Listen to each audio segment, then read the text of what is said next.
Assalamualaikum warahmatullahi wabarakatuh. Perkenalkan, kami dari kelompok 6. Di sini kami akan mempresentasikan materi mengenai pemberdayaan. Adapun anggota kelompok kami, yang pertama saya sendiri, Almatiana. Saya Windy Nesa Putri. Saya Nurfazila. Saya Ida. Saya Ahmad. Assalamualaikum warahmatullahi wabarakatuh. Waalaikumsalam warahmatullahi wabarakatuh. Selamat pagi. Yang saya hormati Bapak Ardan SKM MKes selaku pembimbing mata kuliah Manajemen Kinerja, Strategi dan Operasional, dan teman-teman ARS yang berbahagia. Puji syukur marilah kita panjatkan kehadiran Tuhan Yang Maha Esa karena telah memberi rahmat kesehatan kepada kita sehingga kita bisa berkumpul bersama-sama di kelas ini untuk memulai perkuliahan. Sebelumnya perkenalkan saya Almatiana, bertindak sebagai moderator pada kelompok saya, yang dimana di sini saya tidak sendiri. Saya bersama teman saya, yang pertama ada Ahmad Reja, ada Nurfazila, ada Siti Aisyah, dan ada Windy Indah Saputri. Selanjutnya kepada pemateri Windy Indah Saputri, saya persilahkan. Terima kasih kepada moderator yang telah memberikan saya kesempatan untuk menyampaikan materi yaitu pemberdayaan.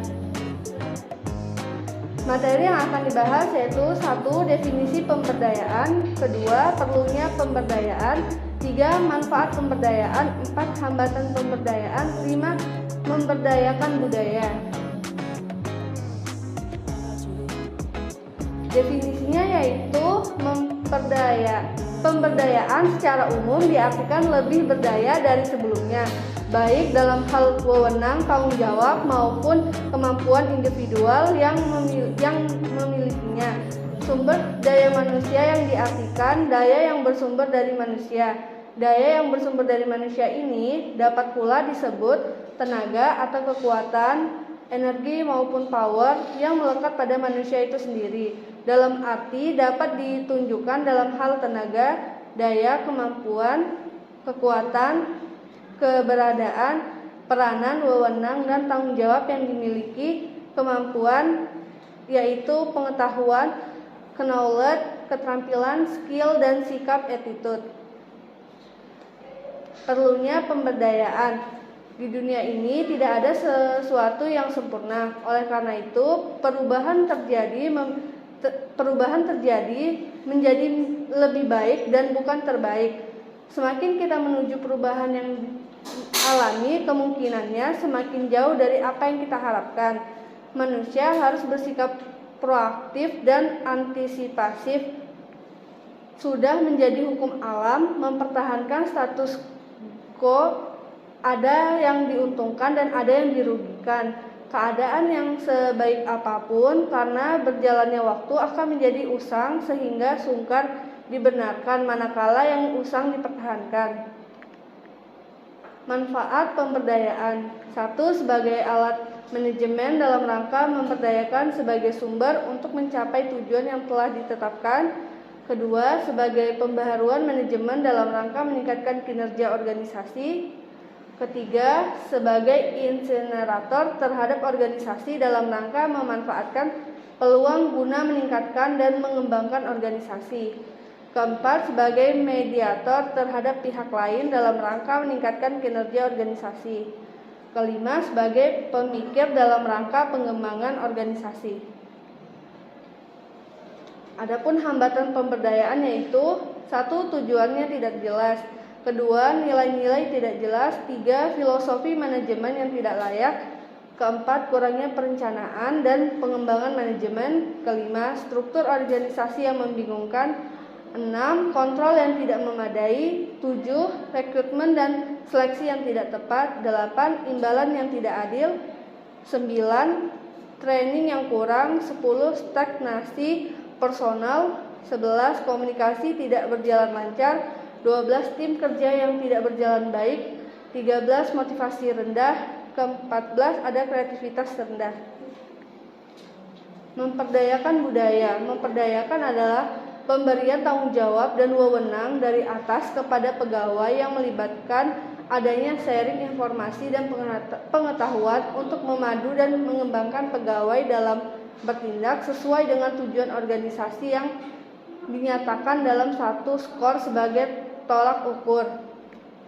Adapun menurut Sondang P. Siagian tahun 2021, dalam menyelenggarakan fungsi para anggota organisasi harus berdaya, yaitu 1. Diperlukan sebagai orang yang memiliki rasa tanggung jawab yang besar.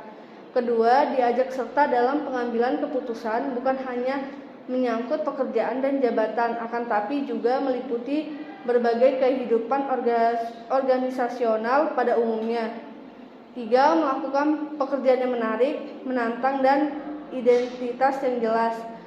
4. Adanya kebebasan bertindak, menyusun rencana, menentukan sasaran, menyusun jadwal penyelesaian pekerjaan, menentukan sendiri cara penyelesaian masalah yang akan dihadapi. 5. Kesempatan pengembangan potensial yang dimiliki menjadi kemampuan aktual operasional yang efektif sehingga kinerja meningkat. Pendekatan psikologika pemberdayaan atau psikologika empowerment. Pemberdayaan menurut Kruse and Edge diukur melalui 3 dimensi, yaitu 1. Personal influence, pengaruh pribadi, yaitu sejauh mana individu memiliki pilihan yang berkenan dengan perilaku mereka sendiri. 2. Self-efficacy, keefektivitas diri, yaitu sejauh mana karyawan mempunyai keyakinan untuk melaksanakan kerja secara tuntas. 3. Meaningfulness, makna kerja, karyawan menilai maka kerja bahwa mereka peduli apa yang mereka kerjakan, menilai sejauh mana karyawan menemukan pemenuhan dalam apa yang mereka kerjakan. Baik, sekian dari saya kembalikan pada moderator.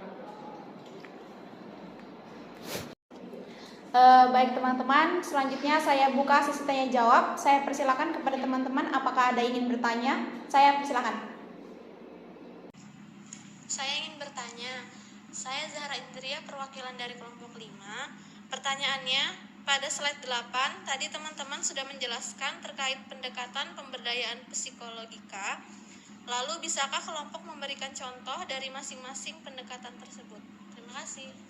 Ini pertanyaan Zahra mengenai tentang apa itu pendekatan psikologika dan berikan contohnya. Jadi di mana di sini pendekatan psikologika yaitu pemberdayaan dilakukan berdasarkan 3 dimensi ini, di mana ada personal influence, di mana itu tentang pengaruh pribadi, di mana sejauh mana sih individu ini memiliki pilihan yang berkenan dengan perilaku mereka sendiri. Kemudian di mana ada self efficacy, di mana tentang keefektifan diri, di mana apakah karyawan sudah mempunyai keyakinan untuk melaksanakan kerjanya secara tuntas atau tidak. Kemudian di mana yang terakhir ini tentang makna kerja, seberapa besar tentang karyawan ini menilai makna kerja yang sudah dia lakukan, sebesar apa pentingnya pekerjaan ini, ya kan? Nah, kemudian untuk contohnya ini di sini di mana kita ketahui bahwa pemberdayaan itu adalah tentang peningkatan pengetahuan, tentang kemampuan diri, kompetensi, itu adalah pemberdayaan. Kemudian psikologika itu tadi tentang personal influence-nya,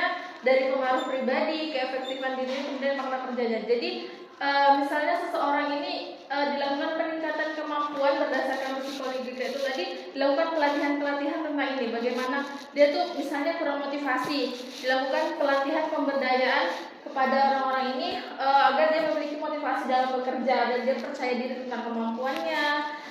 Biasanya orang-orang ini sebenarnya punya kemampuan tapi dia tidak percaya diri. Nah, bagaimana di dalam organisasi, di dalam sebuah perusahaan itu bagaimana kita bisa sebagai pemimpin, sebagai seorang manajer atau pemimpin di organisasi itu bisa mendukung mereka, dilihat dari psikologikanya, dari pengaruh-pengaruh ini tadi yang mempengaruhi dari pribadi mereka sendiri. Jadi itu sih dari saya.